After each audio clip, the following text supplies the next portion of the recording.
ಅವತ್ತೊಂದಿನ ನನ್ನ ಮಗಳಿಗೆ ನಾನು ಹಣದ ಬೆಲೆ ಏನು, ಅದಿದ್ರೆ ನಾವು ಎಷ್ಟು ಸುಖವಾಗಿರ್ಬೋದು ತೋರಿಸ್ಕೊಡೋಣ ಅಂತ ಹೊರಗಡೆ ಕರ್ಕೊಂಡು ಹೋದೆ. ಅಡ್ಗೆ ಮಾಡಕ್ಕೂ ಜಾಗ ಇಲ್ದಿರೋ, ಉಳಿಯಕ್ಕೂ ನೆಲೆ ಇಲ್ದಿರೋ ಅಲೆಮರಿಗಳ ಜೀವನ ತೋರಿಸ್ತೆ. ಪ್ರತಿದಿನ ಜೀವನ ನಡೆಸಕ್ಕೆ ಕೂಲಿ ಮಾಡ್ತಿರೋರ್ನ ತೋರಿಸ್ತೆ.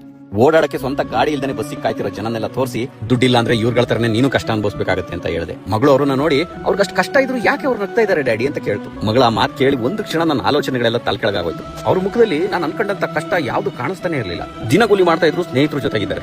ಓಡಾಡಕ್ಕೆ ಕಾರ್ ಇಲ್ದಿದ್ರೇನು ಅವ್ರ ಜೊತೆಗಾರನೆಲ್ಲ ಒಟ್ಟಿಗೆ ಕರ್ಕೊಂಡು ಹೋಗಕ್ಕೆ ಬಸ್ಸೇ ಅವ್ರ ಹತ್ರ ಬರ್ತಾ ಇದೆ. ಮಾಡೋ ಅಡಿಗೆಯಲ್ಲಿ ಮಸಾಲೆ ಇಲ್ದಿದ್ರೇನು ಊಟ ರುಚಿಯಾಗಿದೆ. ಅವ್ರನ್ನ ಕಾಯೋಕೆ 2-3 ನಾಯಿಗಳಿದಾವೆ. ಮಲಗುದ್ರೆ ಚಿಂತೆ ಇಲ್ಲದ ನಿದ್ರೆ ಇದೆ. ಅವರ ಮುಖದಲ್ಲಿ ನಗು ತುಂಬಿ ತುಳುಕ್ತಾ ಇದೆ. ಈಗ ಕಾಡ್ತಾ ಇರೋ ಪ್ರಶ್ನೆ, ಅವ್ರ ಹತ್ರ ಇರೋದು ನಮ್ಮ ಹತ್ರ ಇದೆಯಾ ಅಂತ.